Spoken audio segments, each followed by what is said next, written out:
Buenos días, chicos. Muchísimas gracias por asistir a esta conferencia. En este día es un placer presentarles a ustedes a la doctora Daniela Polanco. Ella es vicerrectora de la UTE, y a la economista Fernanda Terán.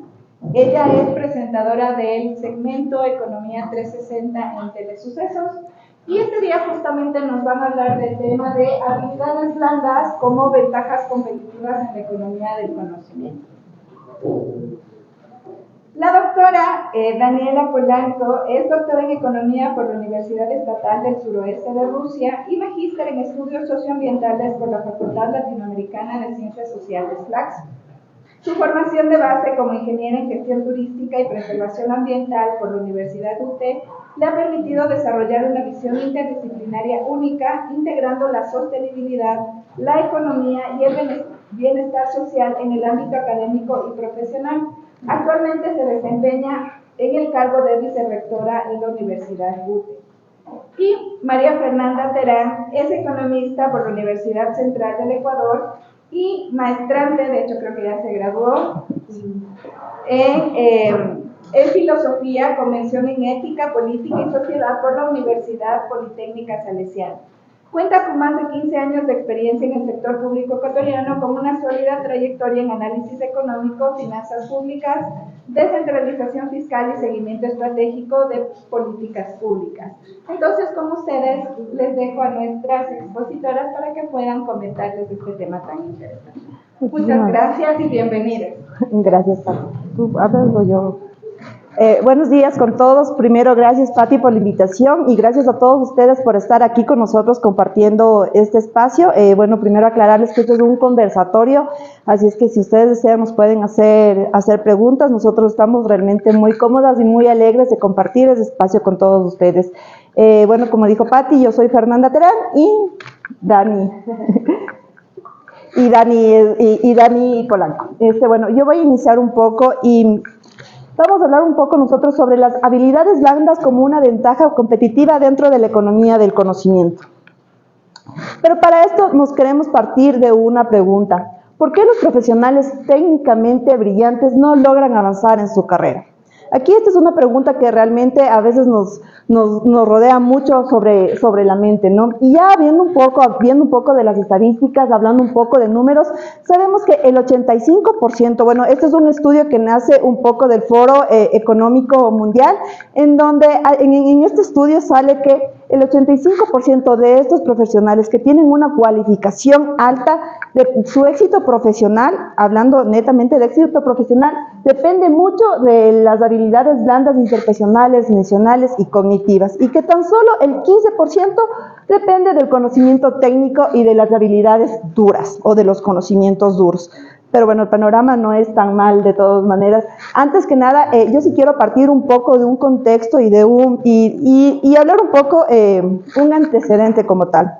Durante gran parte del siglo XX, como ventajas competitivas de una persona, de una empresa o de una entidad, siempre se la relacionaba generalmente con el capital financiero, o con los recursos materiales, o con cierto tipo de medios de producción. De igual manera ya se habla, no sé si ustedes han escuchado sobre el economista y filósofo Adam Smith en el libro de La riqueza de las naciones, en donde se menciona mucho que la economía depende mucho de los recursos naturales, es decir, del petróleo, del gas. También se habla mucho de la mano de obra en sí. Ya posteriormente, ya hablando un poco, viéndonos más adelante en la era industrial, ya se habla que una riqueza no solamente depende de los recursos, tiene que existir algún factor diferenciador. Es decir, estamos hablando de cómo generar un valor agregado cuando producimos algún bien o algún servicio. Y este valor agregado, para tener un mejor valor agregado, es necesario la especialización. Es decir, especializarse en la producción o en algún tipo de bien según la naturaleza del tipo de bien o del tipo de servicio que se lo quiera hacer, y esta producción tiene que ser eficiente, es decir, producirlo en el menor tiempo posible, porque como todos sabemos, la economía o lo que siempre busca una empresa es producir mucho más en menor tiempo y a su vez con esto generar una productividad, porque esto genera más ingresos. Posteriormente, ya hablando un poco en la década de los 90, estamos hablando que empieza ya la masificación del uso del Internet, de la tecnología y de la innovación. Y es aquí cuando empieza a cambiarse un poco, a transformarse lo que es la economía tradicional, en donde ya se empieza a ver que la economía no necesariamente, o su prioridad o su importancia no radica únicamente en los recursos naturales, que obviamente son indispensables y que es la materia prima para producir. También es necesario dar un paso adicional. Y este paso adicional es generar conocimiento. Esta es la gran diferencia, y aquí nos tenemos que volver a hacer otra pregunta, es ¿qué genera más valor? ¿El producir un barril de petróleo o quizás algún algoritmo que pueda producir Google, por ejemplo? Y aquí también ya se habla o ya han analizado grandes empresas como Apple, como Microsoft, en donde ya se han dado cuenta la importancia en que para que una corporación o una empresa, su principal activo no es únicamente los activos fijos, la maquinaria que estas empresas o estas corporaciones puedan tener. También aquí ellos ya notan la importancia que es la innovación. Y esa innovación se la genera a través de conocimiento, y este conocimiento se generan nuevas ideas, y así y de esta manera se empieza a innovar cada vez más. Entonces aquí ya se ve la gran importancia en donde se pasa un poco el pasar de la economía industrial, que estamos hablando que el activo clave es la máquina, el capital, el valor, estamos hablando que es una ejecución mucho más precisa, lo que hablábamos de especializarse mucho, no solo hablar únicamente de estandarización de procesos o de automatización de procesos, sino que hablamos también de una ejecución precisa de eso. Cuando hablamos de economía industrial o de economía tradicional, estamos hablando que la ventaja es la especialización técnica y las habilidades que son repetibles y codificables. Pasándole un poco de la economía industrial a la economía del conocimiento, aquí la diferencia es que el activo clave es la capacidad cognitiva. El valor es generar y aplicar nuevas ideas. Y mejor eso les digo más adelante. Y la ventaja también es que empiezas a generar, necesitas creatividad, adaptación, y las habilidades obviamente son las habilidades humanas y que no necesariamente son automatizables. Aquí igual, de acuerdo a este mismo estudio, se habla que se hicieron un levantamiento de 1,000 empleadores encuestados que representan a 14 millones de trabajadores, en donde se habla que para el 2030, es decir, en menos de 5 años, el 30% de las habilidades, hay muchas habilidades que son repetitivas y que quizás ya empiezan a ser un poco obsoletas. Mientras que si empezamos a optar por nuevas técnicas o por cosas nuevas, por innovación, estamos hablando que esto podría generar nuevos empleos con tendencias ya para el 2030, 2025-2030. Y aquí es donde nace un poco el tema de la economía del conocimiento. A partir de estas estadísticas o a través de esta muestra podemos ver la gran diferencia de la economía del conocimiento. Y la economía del conocimiento aquí es donde el economista Peter Drucker acuña este término y lo menciona, que esta economía ya no ve o ya no le toma la mayor importancia que la economía no depende únicamente de los recursos naturales, que no depende únicamente de la mano de obra, que no depende únicamente del capital. También requiere de un conocimiento, que este conocimiento genere ideas y genere innovación. Estamos hablando aquí de las ideas en que no nos tenemos que... Y cuando hablamos de generar ideas y generar innovación, no nos estamos refiriendo únicamente en construir más universidades, porque obviamente esa es una base, pero no es necesariamente de construir por construir, porque igual como país nosotros ya tenemos muchas experiencias o ya se ha identificado en años anteriores que existieron muchas universidades de garage. Entonces no se trata simplemente de que cuando hablamos de economía del conocimiento me voy a construir más universidades, sino más bien ir un poco más allá y valorar esto que no necesariamente que es un activo intangible, perdón, un activo fijo o un activo tangible, sino más bien es ya empezar a ver la importancia de activos que, por ejemplo, estamos hablando aquí de patentes, estamos hablando de marcas, estamos hablando de logos, que quizás estos podrían estar inclusive mucho más valorados que alguna maquinaria o que alguna materia prima en sí. Entonces, aquí radica un poco la diferencia. Pero ¿cómo surge la economía del conocimiento? La economía del conocimiento surge con la revolución digital. Como todos sabemos, con el Internet nosotros podemos acceder a un montón de conocimiento. En cuestión de segundos podemos transformar conocimiento de un lugar a otro y sin necesidad de moverse en sí. Estamos hablando igual que el comercio electrónico. Nosotros podemos comprar o vender algún producto o algún servicio en tiempo récord, igual de la misma manera poder recibir un producto en tiempo récord. No necesitamos aquí, no hay el limitante de la frontera, porque realmente con el comercio digital podemos superar todos estos inconvenientes que décadas atrás realmente no lo veíamos como algo completamente irrisorio. Y para esto es muy importante, cuando hablamos de economía del conocimiento, necesitamos 4 pilares importantes. El primero, la innovación.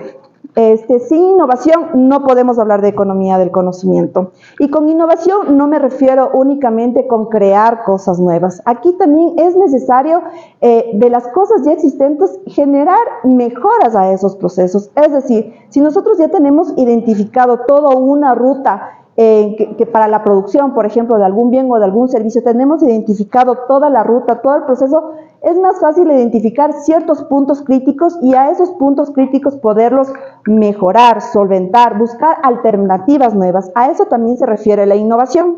Otro elemento o otro pilar importante es la tecnología. Como sabemos, la tecnología es una herramienta, es un insumo que nos puede ayudar muchísimo a democratizar el conocimiento. Es decir, una persona que está aquí en el aula puede tener el mismo conocimiento o acceder a cierta información que una persona que quizás está en otro espacio que no necesariamente es estar aquí físicamente. También estamos hablando, por ejemplo, en la agricultura, ya se empiezan a utilizar muchos drones para ver un poco el tema de cómo está el tema del cultivo. Se empieza a ver muchos algoritmos que empiezan a predecir en qué momento o en qué época del año se puede cosechar o se puede sembrar. Estamos hablando de la telemedicina. Hay muchos cirujanos que ya empiezan a liderar operaciones estando en diferentes países o en un lugar físicamente fuera de una sala de quirófano, por ejemplo. La tecnología es un insumo que nos ayuda a democratizar el conocimiento. Otro pilar importante es las instituciones. Sin una institución fija, sin una institución estable, en donde te dé seguridad jurídica, en donde te dé esta protección a la propiedad intelectual, el que tengas que el Estado también te ayude y te dé incentivos para que las universidades, para que la academia también pueda generar proyectos de innovación, es muy importante tener esta normativa o este aparataje que te sostenga también como para impulsar y para seguir innovando. Y finalmente, obviamente, la educación. Sin el talento humano no podemos hablar de una economía del conocimiento. Y aquí las habilidades que son necesarias o que en este estudio refleja que es muy importante estamos hablando de habilidades como el análisis de la Big Data, el pensamiento crítico, el pensamiento creativo, el liderazgo, la resiliencia y agilidad, la curiosidad y el aprendizaje continuo. Es decir, aquí estamos hablando netamente de las habilidades blandas, que esto no quiere decir que las habilidades duras dejen de ser importantes. Obviamente se necesita una base, pero no es lo único.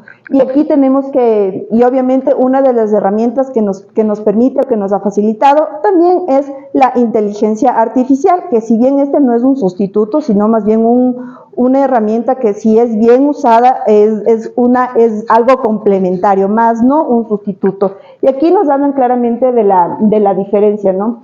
¿Qué podemos hacer con la inteligencia artificial? Análisis de datos. De datos masivos, generación de códigos, optimización de procesos, redacción de informes estandarizados, reconocimiento de patrones, tareas repetitivas y codificables, mientras que la parte humana ya empieza un poco a ver la empatía genuina, un juicio ético de ambigüedad, un liderazgo en incertidumbre, creatividad contextual auténtica, construir confianza interpersonal, comunicar con influencia real.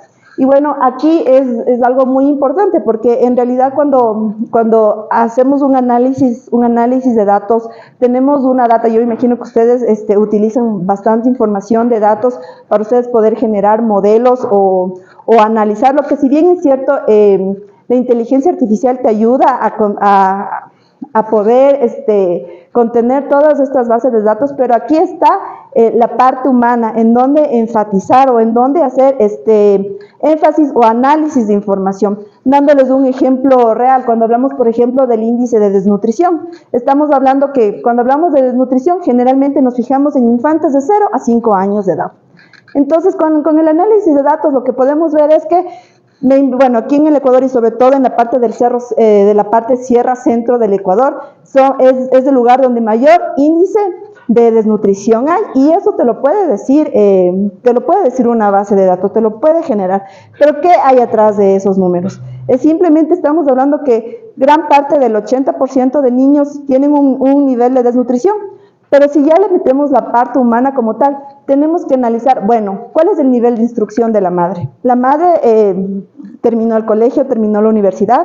¿Qué tipo de alimentación está teniendo este niño? Si estamos hablando de una parte, bueno, yo mi tesis, cuando estudié en Flaxo, mi tesis hice en la ciudad de Guano, en Chimborazo, y ahí lo paradójico era que en Guano es una provincia en donde se cultiva el chocho, se cultiva mucho el garbanzo, bueno, el arándano, el amaranto, ¿cómo es amaranto?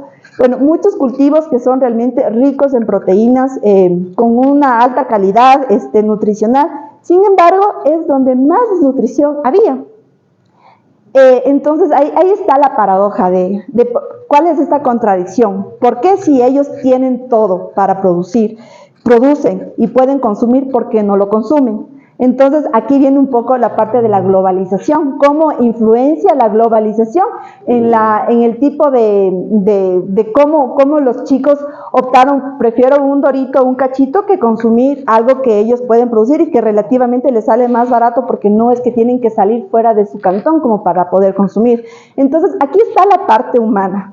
Aquí está la parte, el análisis humano, en que no nos podemos quedar en que simplemente ellos tienen desnutrición y no más. Entonces, aquí viene la parte humana, la parte obviamente empática de ver cómo generar programas en donde tú puedas tener o darles educación quizás a las madres para que las madres puedan tener un mejor vínculo, un mejor conocimiento de la importancia que tiene cada producto, y que a su vez, obviamente no es lo mismo un niño que ha tenido problemas de desnutrición en su infancia y cuando sea un adulto que no vaya a desarrollar sus capacidades cognitivas, a diferencia de otro niño que simplemente ha tenido buenas condiciones. También estamos hablando que si tuvo lactancia, si los niños tuvieron la lactancia materna o no. Entonces son diferentes factores que la base de datos te podrá dar, pero no te hace ese análisis o esa empatía que realmente se requiere. Y cuando hablamos de políticas públicas es súper necesario, porque si bien es cierto, las políticas públicas hay veces que no a todos tienen un mismo impacto, o tal vez algunos se vean o no más perjudicados o no, pero lo que siempre busca a la larga o a la corta es el bien común. Y eso no te da una base de datos, o eso no te da una inteligencia artificial. Entonces, esta es la gran diferencia.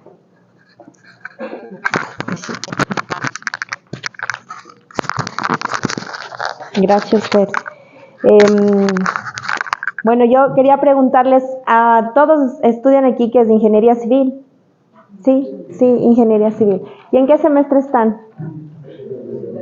Tercero, segundo, se ha jalado. Los demás en tercero, ya, bueno. ¿Por qué les pregunto esto? Séptimo. Séptimo. No, entonces usted no se ha jalado, sino se ha adelantado. Ya. ¿Por qué les pregunto, chicos? Porque primero, felicitaciones. Veo que la mayoría están súper interesados ahora en un mundo en donde la mayoría pasa en su celular así, ¿no? Les veo súper interesados y eso es súper bueno, porque a veces entrar en un mundo en donde las habilidades fuertes son las que priman, justamente estas habilidades y estas capacidades que ustedes tienen dentro de el estudio de la ingeniería como tal, entrar a hablar de habilidades blandas a veces es un poco complejo, ¿no? ¿Y por qué? Porque a veces dicen, no, las habilidades blandas es algo que a mí no me interesa, es algo que yo no uso porque soy súper, hiper inteligente y yo que ya sé todos los cálculos matemáticos, ¿para qué voy a necesitar una habilidad blanda en mi vida? Pero créanme, chicos, que las habilidades blandas pueden ser ese porcentaje de información que necesitan para que cuando ustedes estén en la vida profesional tengan éxito. Feria nos ha dado un contexto de todo el tema de la economía, del conocimiento, cuál es la importancia y cómo nosotros como seres humanos somos los que necesitamos tener esa parte de análisis y análisis crítico para saber incluso lo que es real y lo que no es real en un mundo donde estamos llenos ahora de desinformación. La inteligencia artificial ha venido con fuerza y entonces creo que las habilidades blandas para ustedes les va a ayudar muchísimo. ¿Cuáles son las 4 habilidades que a ustedes les van a dar una ventaja competitiva en la vida profesional? Y esto no lo decimos la Fer y yo, sino realmente hay estudios que muestran que existen 4 habilidades que son como las más importantes y que les van a ayudar. La primera es la comunicación efectiva.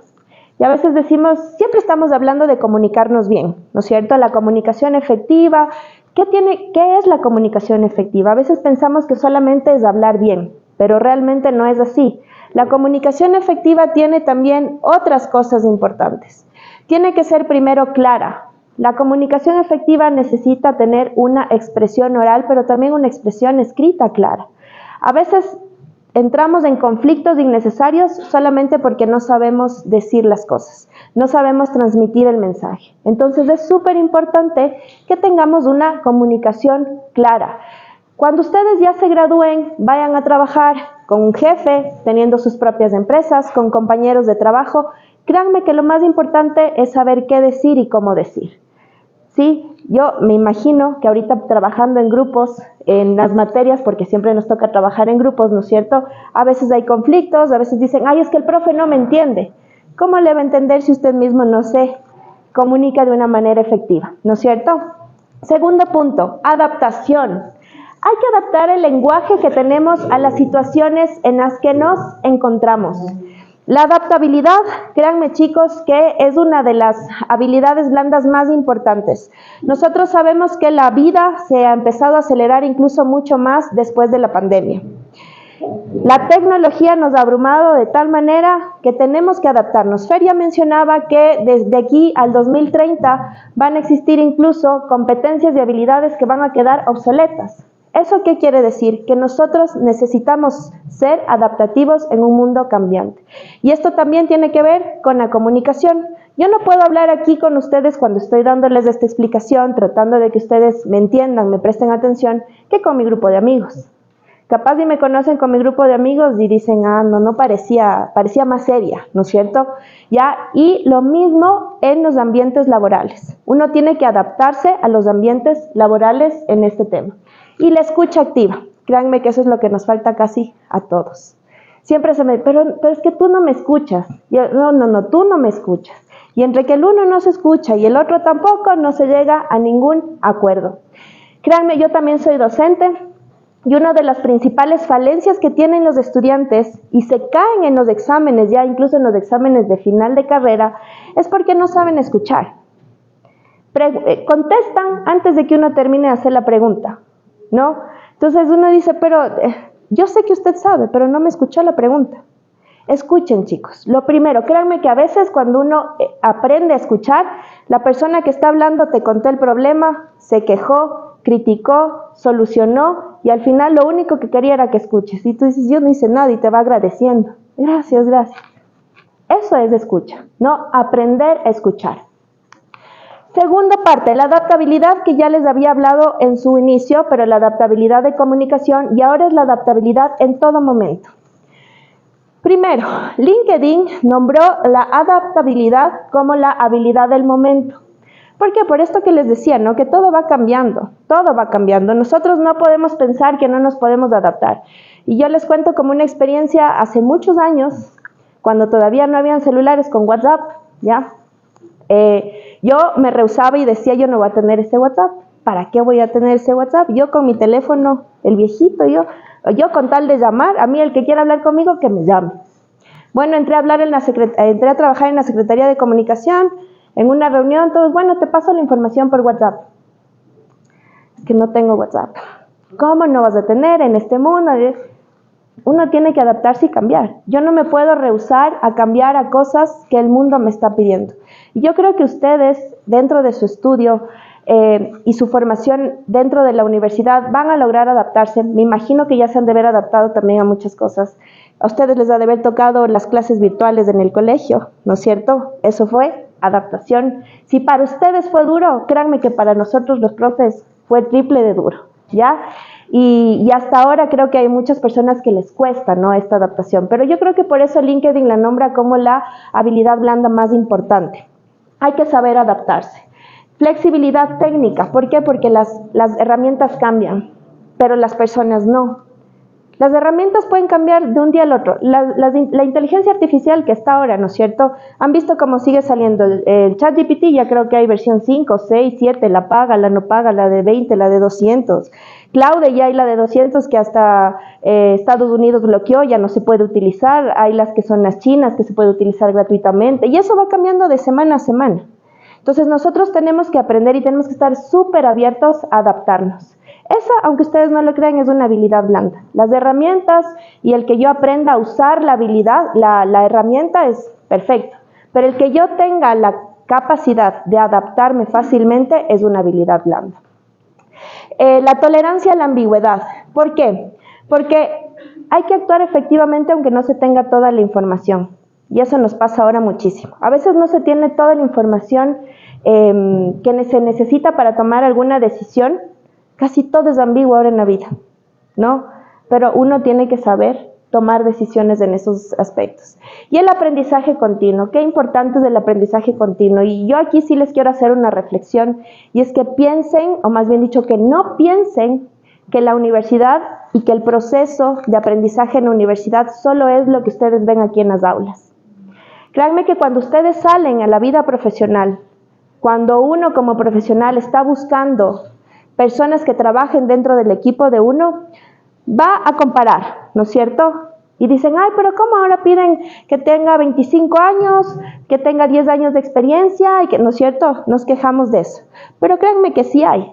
Hay estudiantes que mientras estudian la universidad, siguen cursos de especialización, siguen, no sé, ahora que hay tantas cosas de la inteligencia artificial, herramientas que les puedan servir para la ingeniería civil, etcétera.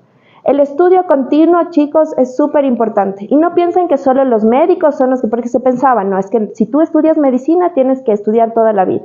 El que estudia cualquier cosa tiene que estudiar toda la vida, ¿no? Es un aprendizaje continuo. ¿Por qué? Porque uno tiene que estar adaptado, actualizado, las cosas van cambiando. Y si es que ustedes pueden lograr, ¿no?, esa educación continua, créanme que van a tener una ventaja competitiva versus la persona que no lo hizo. Siempre traten de pensar eso. Tercero, el pensamiento crítico, que un poquito ya nos decía la Fer. ¿Qué es lo que pasa? La IA, por ejemplo, puede tener un montón de información, ¿no? Tenemos información, tenemos bases de datos, sacamos estadísticas, ok. Pero ¿quién es el crítico que va a hacer un análisis? Son ustedes, ¿no? Ustedes pueden sacar para ingeniería civil un montón, por ejemplo, de planos dentro de sus herramientas, pero ya al decir, a ver, si yo hago este puente de este lugar a este otro lugar, ¿qué es lo que va a pasar? ¿A quién voy a afectar?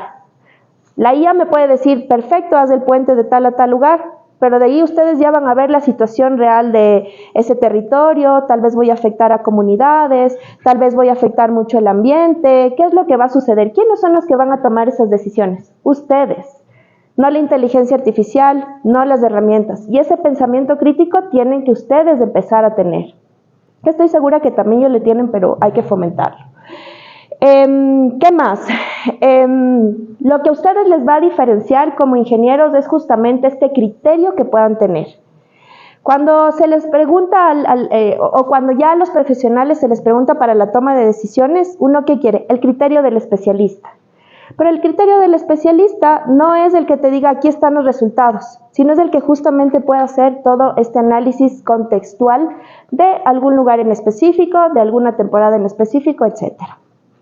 El 55% de las empresas que están dentro de las áreas tecnológicas y de ingeniería identifica que el pensamiento crítico es la habilidad más valiosa en este campo. ¿no? Entonces, imagínense, si ya sabemos que esa es una de las más valiosas, entonces vamos a cultivarla. Y finalmente la inteligencia emocional, ¿no? Qué difícil es la inteligencia emocional. Créanme que es, creo que la habilidad blanda más compleja. Y no pensemos que la inteligencia emocional se va a fomentar si es que hacemos yoga y si es que hacemos meditaciones, ¿no? Que obviamente sí ayuda. Pero vamos a ver qué es la inteligencia emocional y cómo nos puede ayudar. La inteligencia emocional tiene 5 cosas importantes. Primero, la autoconciencia. Si yo quiero tener inteligencia emocional, necesito primero conocerme a mí mismo, ¿no? Y reconocerme. Conocer mis fortalezas y limitaciones. No sé si alguna vez ustedes han preguntado y han escrito en algún papel. Yo a veces a mis alumnos les digo, primera pregunta, ¿quién soy? Contesten. Y a veces no saben quiénes son, ese rato se ponen a pensar y entonces es como súper compleja esa pregunta, porque a veces incluso somos muy autocríticos y empezamos a ponernos un montón de todo lo malo. Yo soy mal genia, impaciente, o sea, todo lo malo. Y está bien, pero todos tenemos cualidades, ¿no es cierto? También. Y entonces primero conozcámonos. Segundo, la autorregulación. Eso creo que es lo más difícil. Dentro de la inteligencia emocional, poder gestionar las emociones antes de actuar, ¿no? Dicen por ahí, sí, coincido contigo, es complejo, es bien complejo, pero sí hay que tratar de hacer. Ya después les voy a dar como unos tips para poder ir, ¿no es cierto?, mejorando este tipo de cosas. La motivación, necesitamos siempre tener una motivación. Estoy seguro que todos aquí estudian en la universidad por una motivación.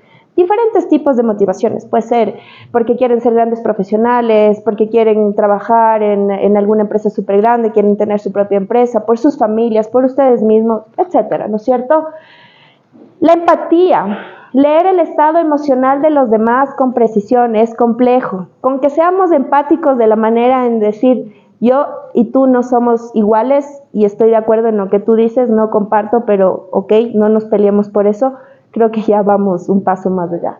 Y finalmente, las habilidades sociales. Créanme que muchas veces en el área principalmente de tecnología, de ingeniería, en estas STEM que ahora llamamos, ¿no es cierto? Las habilidades sociales son las que menos hay. Y a veces uno dice, no, así como se tiene estas taras, ¿no? De yo voy a estudiar ingeniería porque yo, si estudio ingeniería, entonces voy a estar solamente con mis programas, haciendo cálculos, y como no me tengo que relacionar con la gente, todo bien. Ahí están equivocados. Yo me tengo que relacionar con el jefe, con el cliente, con el compañero, ¿no? Con el grupo de trabajo, con el proveedor, etc. Y esas habilidades sociales son las que muchas veces van a ganar frente a los que no tienen. Si yo quiero ganar unos concursos para construir, no sé, puentes, ¿ya? Tal vez estas habilidades sociales de negociación, de empatía, de poder comunicar efectivamente, de tener una escucha activa, puede hacer la diferencia de otra persona que no lo tiene. Así que créanme, chicos, que si ustedes pueden cultivar este tema de las habilidades sociales, sí les va a dar un plus. Ahora, la brecha que nadie les dice y a veces es un poco complejo, pero sí les voy a decir. Yo también trabajo en una universidad y esto a veces sí nos afecta un poquito, pero es la realidad y obviamente esto es para ir cambiando y porque tratamos de mejorar siempre en educación superior en general de todo el país, no solamente viendo una u otra universidad. El 22% de los líderes a nivel mundial, líderes ya como empresarios, consideran que los egresados o graduados están preparados para su trabajo. Solo el 22%. O sea, ese otro por ciento yo digo, no vienen preparados desde la universidad, ¿no es cierto? El 86% de empleadores reporta que los egresados o graduados requieren entrenamiento adicional significativo. Significativo. Eso quiere decir que si yo soy dueña de una empresa, sé que si viene cualquier recién graduado, tengo que gastar dinero para capacitarle porque no viene con todas las capacidades listas, ¿no? Y el 56% de líderes atribuye la brecha principalmente a la falta de habilidades blandas. Y créanme que de las principales capacitaciones que uno tiene que dar cuando recién entran a las empresas es justamente que atención al cliente, que inteligencia emocional, comunicación asertiva, resolución de conflictos. Pero si yo a ver, ustedes pónganse a pensar cuando ya sean dueños de su empresa. ¿A quién van a contratar? ¿En el que tienen que gastar o en el que ya viene con todo completo? Entonces traten, ¿no es cierto? Traten ustedes de ser esa persona que va a despuntar. ¿Por qué ocurre esto? Puede pasar por muchas cosas, pero aquí les he puesto algo que sí es importante y es que a veces los sistemas educativos dentro de los que estamos dejan las habilidades blandas de lado, ¿no? Súper importante que hoy podamos tener esta charla porque estoy segura que de alguna manera se les va a quedar, ¿no es cierto?, en su cabeza y decir, bueno, creo que entonces sí debería hacer algo para mejorar mis habilidades blandas. Creo que eso es un gran paso. Estoy segura que en los microcurrículos o en sus mallas, así como en las mallas de otras universidades y de otras carreras, el tema de las habilidades blandas no es como el eje principal.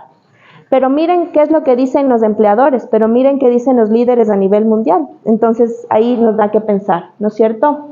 La buena noticia es que estas habilidades sí se desarrollan, sí las podemos ir desarrollando, así como las habilidades fuertes, estas también. A veces son más complejas porque para una habilidad blanda no es que tenemos un sílabo y no tenemos un paso a paso, ¿ya? Pero créanme que sí los podemos ir desarrollando.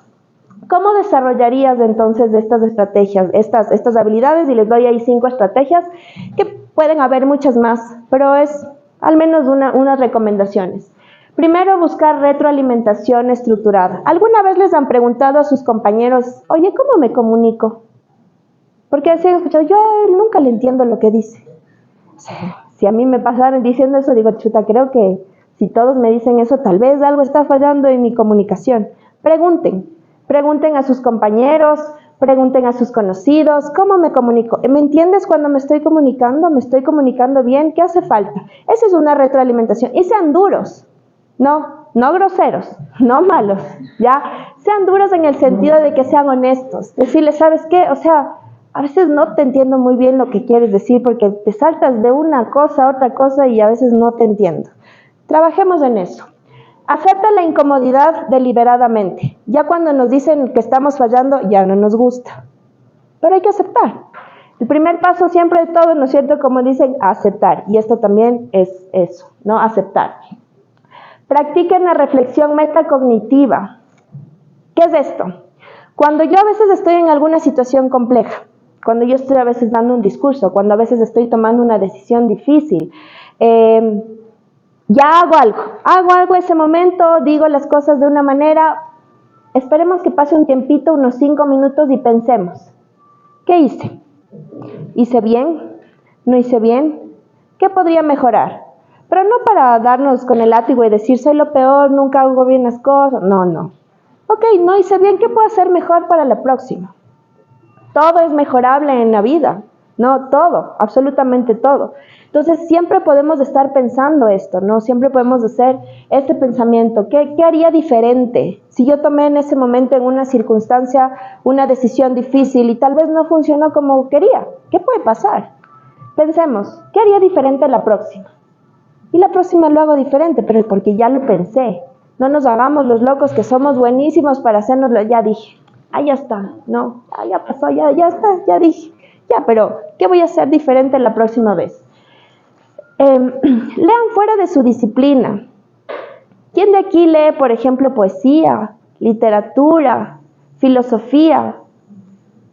¿Nadie? Sí, ya, chévere, súper. Eso es bueno, chicos. ¿Por qué? Cuando uno lee algo fuera de su disciplina, les abre la mente.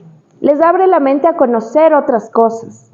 Cuando yo hablaba hace un momento del autoconocimiento, cuando yo hablaba de fomentar estas habilidades blandas, créanme que sí empieza por la lectura. Pero algo fuera de su disciplina, porque incluso a veces uno cuando ya pasa leyendo de lo mismo y lo mismo hasta se aburre, ¿no? Uno ya empieza a leer y dice, esto ya sé. ¿Qué es lo nuevo? Lean algo que sea totalmente distinto, que les pueda llevar a desarrollar otras partes del conocimiento que no sabían que tenían, de gustos que no sabían que tenían. Créanme que ese conocimiento va a ir mucho más allá de esa burbuja en la que muchas veces nos ponemos nosotros mismos. Incluso después, cuando ustedes ya se gradúen y después tengan que armar temas de conversación, tengan que estar ya en foros mucho más grandes, cuando tengan que hacer un lobby con personas importantes, ustedes hasta tengan temas de conversación.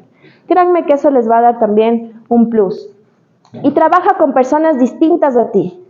Aquí en la universidad me imagino ya todos se conocen, son compañeros, en algún punto les toca trabajar entre grupos, pero créanme que después en la vida profesional les toca trabajar hasta con el que les cae mal. No, es que yo no voy a ir donde el jefe, no me ponga con él porque me cae mal, ¿no es cierto? Entonces uno tiene que aprender a trabajar con personas distintas a uno. Eso nos va a ayudar un montón a fomentar todas las otras habilidades blandas que habíamos mencionado, pero también a conocer a otro tipo de personas, ¿no? No sé si les ha pasado o si se han dado cuenta más bien, porque a veces no nos damos cuenta. Uno empieza a estudiar una carrera y en toda esta vida universitaria empiezan a ser muy parecidos todos con todos. Si se hacen chistes, me imagino que ya tienen sus chistes internos, ¿no? Que estoy seguro que si le hacen el chiste al que esté estudiando medicina, no les va a entender, ¿no es cierto? Entonces, y no porque diga que sea lo uno menos o lo otro más, sino que se empiezan a formar estos grupos. Pero ¿qué tal si tratamos de romper eso y tratamos de también trabajar con personas diferentes a nosotros? Eso, créanme, que les va a ayudar a mejorar esas habilidades blandas de alguna manera. Entonces, ya ven, las habilidades blandas creo que un poco es salir de la zona de confort en la que nos encontramos. Y aunque sea difícil, aunque sea duro, aunque no sea de un día al otro, acuérdense que eso les va a dar una ventaja competitiva el momento en que ustedes se gradúen. Ustedes ya aquí en esta universidad, que es muy buena, tienen todo el conocimiento técnico, tienen todas las herramientas más fuertes, digamos, de estas habilidades fuertes, de estas competencias, ya están desarrollando. Lo otro ya depende también mucho de ustedes. Entonces, háganlo, chicos. Ya nada más para finalizar, entonces, su ventaja competitiva no se va a construir en los libros ni en los laboratorios. Son ustedes son los que tienen que hacer eso. ¿Se va a construir en qué? En cada conversación difícil que tengan, en aceptar esa conversación difícil muchas veces, en el equipo que ustedes quieran liderar o con quien ustedes quieran trabajar, y en cada momento que elijan escuchar antes de responder. Acuérdense de esto mucho, ¿ya? Entonces, eso sí les va a diferenciar en su vida profesional. Les recomiendo eso, y bueno, eso es lo que queríamos hablar con Afer el día de hoy. Espero que les haya gustado lo que les trajimos aquí a compartir, y pues abiertos a cualquier tipo de pregunta y duda que tengan, ¿ya? Muchas gracias.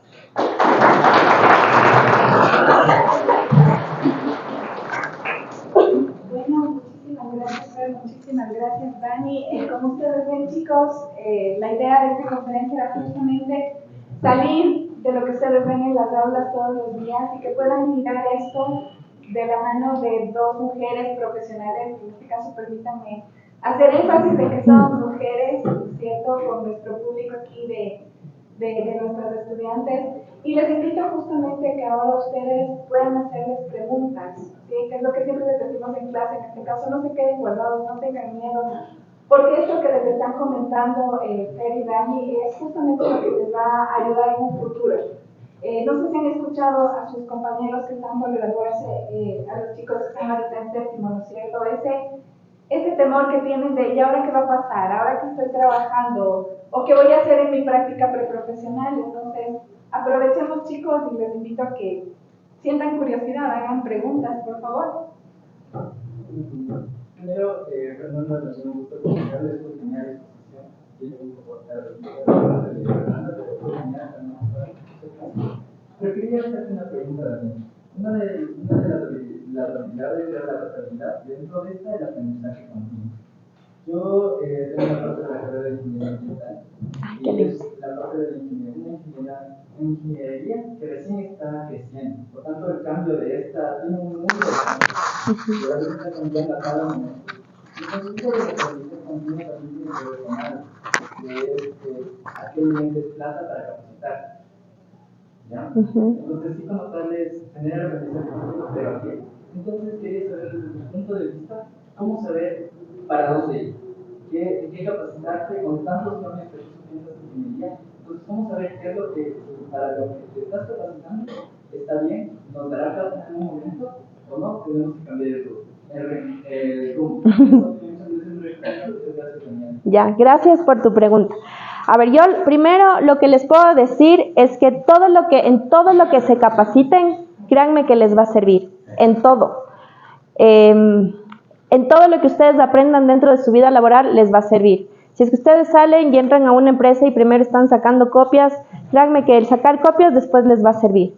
Créanme que el entrar a una capacitación, no sé, tal vez de herramientas digitales que te puedan ayudar a la toma de decisiones para procesos extractivistas en temas de ingeniería ambiental, te va a servir, ¿no? Ahora, eso por una parte. Y la otra es como, sí es verdad también, entiendo la preocupación porque es dinero, ¿no es cierto? Hay muchas capacitaciones hoy por hoy que son gratuitas, eso es increíble gracias al internet, gracias a la globalización. Tenemos hasta certificaciones gratis de un montón, hasta de universidades que nos dan también a nivel internacional. Pero claro, ya vienen estas otras capacitaciones que a veces ya son más técnicas, más específicas y que se necesita dinero. Punto número 1, dentro de cualquier carrera, siempre hay como diferentes áreas en las que uno se quiere ir especializando. En ingeniería ambiental me imagino que es exactamente lo mismo, ¿no es cierto? Porque puede ser ingeniería ambiental, qué sé yo, para hacer estudios de evaluación de impacto ambiental, puede ser más bien para hacer proyectos de extracción, ¿no es cierto? Puede ser proyectos de perfeccionamiento, proyectos de mejorar, ¿no es cierto?, espacios, etcétera. Primero hay que identificar por dónde nos queremos ir. ¿Qué es lo que tú quieres hacer? Y entonces, ¿qué es lo que tú quieres hacer? Por ejemplo, tú dices, no, yo me quiero especializar específicamente en ser un experto en hacer estudios de impacto ambiental. Ok, entonces, si yo quiero especializarme en eso, voy a buscar cosas, capacitaciones, certificaciones que me ayuden a ser mejor en eso en lo que yo me quiero especializar. Porque de ahí, como te digo, las herramientas, hoy puede ser una y mañana otra, ¿no? Y no pasa nada. Todo les va a servir, absolutamente todo, pero vayan buscando como por dónde se quieren ir especializando. Otra es también ir viendo qué está pasando a nivel mundial. A nivel mundial muchas veces ya tenemos cosas que están a veces más adelantadas que nosotros, ¿no? En algunos aspectos, no en todo. Veamos qué está sucediendo, veamos por dónde ir, ¿no? Busquemos estudios, leamos artículos científicos de qué es lo que está sucediendo en el mundo y vámonos por ahí, y vámonos especializando en ese tipo de cosas. Creo que esa podría ser una recomendación. Yo solo, para complementar lo que comenta Dani, como les decía también hace un momento, o sea, está bien especializarse, obviamente ahora el mundo sigue, las carreras duras te exigen también especializarse, porque de eso se trata, y estamos en plena economía del conocimiento, pero nunca se olviden del otro lado también. Y yo ahí te doy en el caso de mi propia experiencia personal. Bueno, yo me gradué de economía, luego estudié una maestría en Atlas sobre desarrollo de seguridad Atlas. Por desidia, no hice la tesis, teniendo absolutamente todo. Me robaron mi computadora con el 50% de tesis. Y en ese entonces yo estaba pensando en poner a la nube, yo perdí completamente todo. Todo mi trabajo se quedó ahí. Y luego retomé y bueno, y estudié filosofía. Y yo tengo compañeros, o tuve compañeros de filosofía que eran ingenieros mecánicos, que eran médicos, que eran abogados, había también economistas, pero claro, uno dice, ¿qué hace aquí un ingeniero mecánico? ¿Qué tiene que ver con la filosofía? Entonces, aparentemente no tiene nada que ver, pero realmente la filosofía está en muchos aspectos. Y de hecho, la tesis de él, que él, no sé si ya la terminó, ¿no? Pero su tesis de él era relacionada mucho en la parte ética. Porque generalmente cuando vamos a un taller, que también me ha pasado a mí, que voy al taller, cámbiame el aceite, mismo, pero pasado otra cosa más, con una cuenta que yo asumía el cambio de aceite a $30, me resultó mucho más, porque me dijeron que tardaba un montón de cosas más al cabo. Entonces ahí está la parte ética que quizás no en todos los talleres mecánicos tú vas a encontrar. Entonces toda esta partecita que tú dices que tiene que ver la filosofía también entra en la parte ética. Y también aparentemente que no tiene nada que ver, pero realmente la ética debería estar aplicada en todos los aspectos, en todos los ámbitos. Entonces, está bien que te especialices en algo técnico, en algo que complemente tu carrera, porque es súper necesario. Realmente el mercado te exige una especialización, pero nunca hay que descuidar el otro lado que quizás nadie lo ve, que quizás nadie lo asume, cuando me hicieron a mí, ¿por qué filosofía? ¿Qué tiene que ver con economía? Pues detrás de cada decisión económica, tú tienes que ver qué principios y qué valores están detrás para aplicar cualquier política pública, para analizar cuál es tu foco, a quién quieres beneficiar, a la mayoría o quieres beneficiar únicamente a un grupo elitista pequeño. Entonces, eso nada más.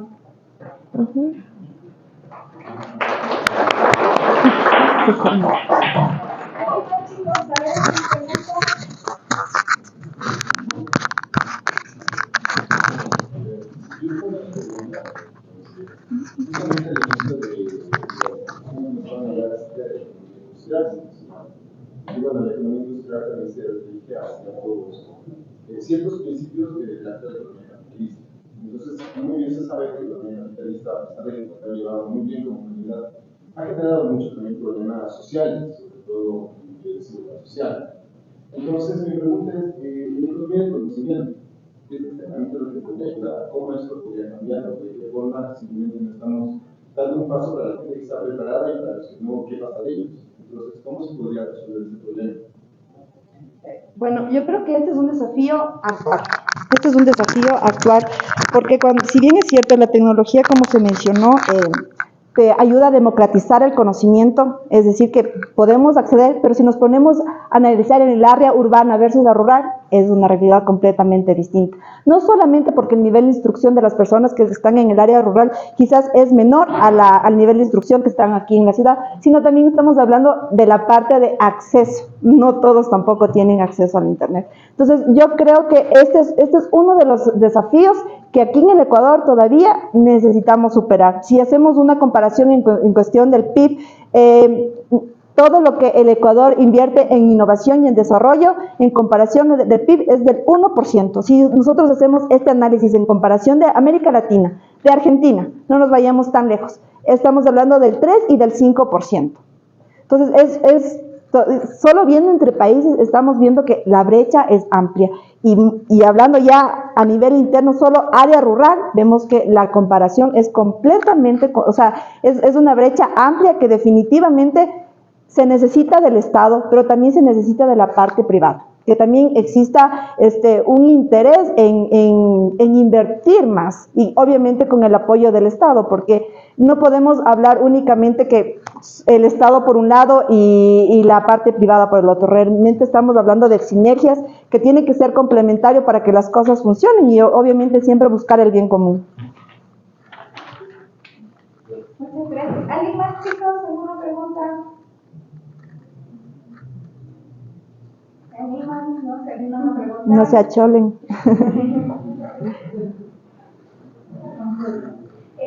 Al ser ustedes mujeres profesionales, ¿les ha pasado algún tiempo que por el rol de ser mujer no sé, como que ha sucedido como estas cosas de abuso de poder o abuso de las autoridades, y cómo han podido como que sobrellevar esto y salir adelante, obviamente? Porque siento que es algo muy, o sea, es algo que pasa, ¿no? Actual, común.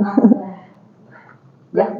O sea, me encanta tu pregunta, porque, bueno, voy a hablar desde mi experiencia, ¿ya? Sí es un poco complejo vivir en un mundo en el que sabemos que está liderado por hombres. Hay incluso estudios, ¿no es cierto?, que nos indican que si bien las mujeres, incluso aquí en el Ecuador, ¿no? Imagínense que la eficiencia terminal, es decir, las personas que terminan su universidad y se gradúan, es el 80% más de mujeres que de hombres. Sin embargo, cuando ya hablamos de los puestos de cargos directivos, hay un 70% más de hombres que de mujeres. Y entonces ahí uno dice, pero ¿qué pasa si estamos graduando un montón de mujeres en las mismas carreras y el momento de llegar, ¿no es cierto?, a los cargos directivos, por ahí algo pasa? Entonces, sí, a mí sí se me ha hecho un poco complejo. Yo sí he vivido como muchas experiencias, digamos, en términos generales de esta dificultad por ser mujer. Tal vez ahora en la parte de la academia es un poco más fácil, digamos, entre comillas, porque en la parte de la academia tú tienes que demostrar también tu conocimiento frente a un montón de estudios. Creo que por eso también me he dedicado a estudiar toda mi vida, porque si les contara todo lo que estudiado, bueno, sigo estudiando y me encanta seguir estudiando, y eso también creo que a veces es como una cosa que uno se pone para decir, yo tengo que demostrar porque se me hace más difícil ser una mujer, entonces más bien me va a poner a estudiar, me pongo a estudiar y te paso estudiando ya un montón de cosas. Entonces, pero sí ha habido otros espacios en donde sí ha sido un poco más complejo, tal vez cuando yo recién me gradué de la universidad, sí entraba a espacios en donde me decían y literalmente que no podía acceder a ciertos cargos por ser mujer. Y eso para mí sí fue al inicio súper frustrante. Creo que con el tiempo ha ido esto cambiando, porque también ya me gradué hace muchos años de la universidad. Se ha ido cambiando, se ha ido fortaleciendo, pero sí creo que todavía pasa. Te frustra, obviamente sí te frustra, pero ahí está el cómo uno puede demostrar, ¿no es cierto?, lo diferente, ¿qué puedo hacer? Yo creo que en mi caso fue como, bueno, ya no puedo hacer, me voy a meter a estudiar algo más, y después ver que esas personas tampoco ya no siguieron creciendo, y ver que uno con el estudio y con el esfuerzo sí lo ha podido hacer. Entonces creo que eso para uno es recompensa, ¿no es cierto? Si es difícil, no te voy a decir que es tan fácil, a veces son cositas chiquititas que pasan en la vida diaria que nos dificulta un poco más. Pero ahí estamos, siendo fuertes.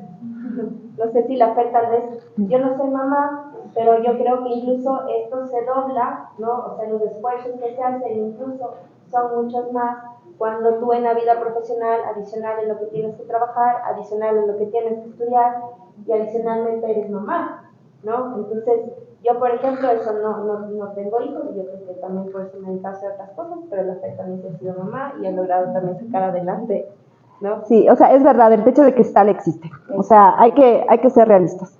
Aparentemente tú ves allá y dices, yo también puedo ser ese jefe de esa área. Estás tú con tu compañero, yo que sé, tengo otro compañero economista que puede acceder igual. Dices, sí, yo también puedo ser jefe de tal área. Los dos somos economistas. Pero quizás sí, a veces preguntan, y bueno, ¿y tú tienes hijos? Porque, claro, o quieres tener, porque estás dispuesto a quedarte más horas, porque se supone que tu jornada laboral es de 9 horas, incluye la hora del almuerzo, pero estás dispuesto a quedarte a más horas. Y sí es verdad, o sea, yo personalmente, y peor yo fui madre joven. Yo me casé a los 19 años, de hecho, quien fue mi marido, yo venía acá, él estudiaba ingeniería electrónica, yo venía después de la universidad, le veía a él, y nos íbamos juntos a casa. Yo tengo un hijo ya de 17 años y tengo otro de 9 años, y claro, cuando me quedé embarazada, cuando nos casamos, fue a mitad de universidad. Entonces yo decía, ¿qué hago? ¿Termino o no termino de estudiar? Y ahí sí tuve el buen consejo de mi padre, que me dijo, terminas de estudiar a como dé lugar. Porque yo estaba y digo, no, pues tengo que ser mamá. Y claro, ahí sí, obviamente, el apoyo de mi pareja, de la familia, etcétera, etcétera. Terminé los estudios y tanta cosa, luego continué estudiando, que obviamente el estudio para una mujer es súper necesario. Es súper necesario, es obligatorio. Porque tú no sabes igual lo que va a pasar mañana, o sea, y peor con hijos, tienes que mantener. Entonces, sí el techo de cristal existe, sin embargo, no es un impedimento. Y también hay otra cosa que quizás a mí en la vida sí me faltó, y que ahora que ya estoy más grandecita, que ya estoy cerca de los 40, es creerse en uno mismo, creértela, porque si bien es cierto, yo también he estudiado, tengo mi profesión, después estudié la maestría, después dije, no, ya no hice, voy a estudiar filosofía, que a mí me ayudó personalmente en mi crecimiento personal muchísimo. Yo creo que la filosofía a ti te ayuda mucho, no solo a generar curiosidad, sino también a generar sensibilidad, que quizás a muchos en la sociedad lo que más nos falta es ser sensible, que las desgracias no te sean indiferentes. Y creo que eso a mí la filosofía sí me despertó. Y lo que les decía, también el creerse, porque muchas de las veces decimos, no, es que yo no voy a poder. Inclusive yo misma decía, es que por el Ignacio no voy a poder, no te voy a aceptar tal cosa porque tengo que ir a ver a mi hijo. Y realmente sí, hay veces que sí te toca decidir. Hay veces en que dices, ¿qué hago? ¿Mi casa o mis hijos? ¿Mi tranquilidad o más carga? Sí te toca decidir, pero también es muy importante el salir de esa área de confort, creértela y salir de esa área de confort. A mí me salió igual la oportunidad de presentar en Telesucesos, en un programa que se llama Mujer 360, yo voy cada 15 días. Entonces, claro, si era mi pregunta, y ahora, ¿lo hago o no lo hago? ¿Lo acepto o no lo acepto? Porque no soy comunicadora, soy economista. Entonces, y créanme, cada vez que esa pantalla se prende, que es en vivo, contamos 3, 2, 1, siempre me equivoco. O le cambio, o le digo, hola, en lugar de Dani, hola, Fernanda. O sea, o le cambio el apellido, o le repito, o sea, siempre hay alguna cosita, o repetí la misma palabra. Seguramente ustedes capaz me escucharon que repetí alguna palabra ahora. O sea, siempre me pasa. Pero dije, ¿salgo de mi área de confort o sigo siendo la Fernanda de siempre? Entonces creo que es primero creértela y luego tomar la decisión y salir del área del confort, porque de que hay el techo de cristal, hay el techo de cristal. Eso sí es, lamentablemente, es una realidad.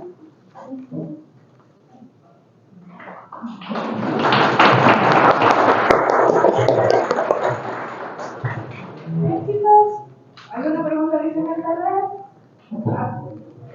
Tal vez sea una pregunta más fácil, tal vez de acuerdo de internet y de la información. Pero a mí me gusta escuchar de los demás. Entonces sería, si, o sea, ser una persona culta, ¿cree que forjará mucho la conducta en el ámbito profesional? Y si es así, ¿qué hábitos debemos hacer para convertir en esa persona? Yo empiezo y tú la complementas. Mira, voy a decir algo súper cortito.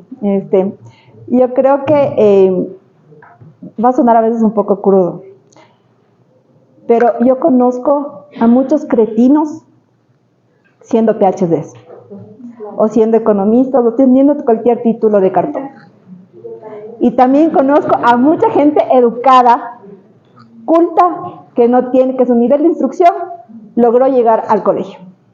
Creo que solo con esa frasecita así, Dani, complementalo tú, por favor. Para complementar y suavizar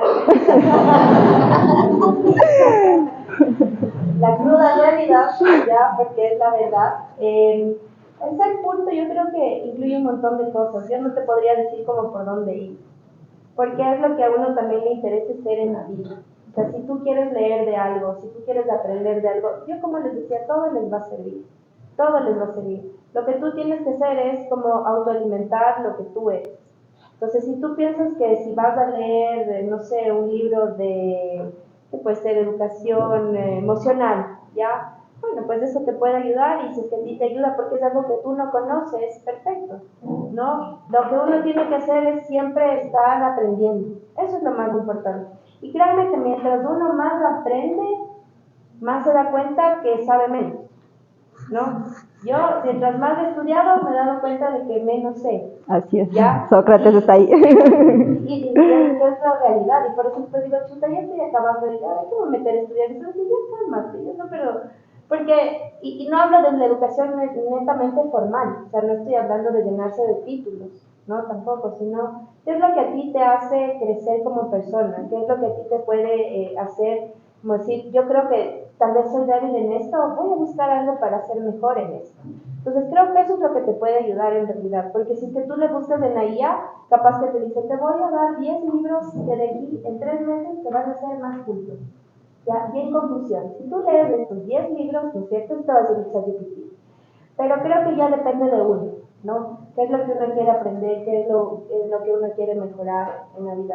Y siempre, siempre. Entonces, todo eso, y además no solamente es lo que uno lee, lo que uno aprende en la vida diaria también, ¿no? Entonces, eso hay que tomar en cuenta. Y el ser culto no tiene que ver solo con el conocimiento, sino justo con lo que hablábamos de sus habilidades, de ser como persona, ¿no? Y a veces eso no te da ningún libro, sino juntarte con personas que te ayuden a crecer, escuchar de profesionales que te puedan ayudar, tener por ahí alguna persona que tú digas, wow, esta persona me da como más seguridad, puedo preguntar cosas, hay un montón de cosas que te pueden ayudar. Es lo que uno quiere ser, pero siempre para ser mejor. Creo que eso es.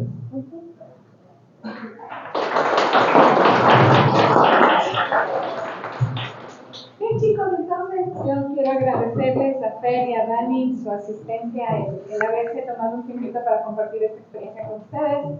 También agradecerles a ustedes que hayan decidido venir algunos bajo coerción. ¿Quién fue?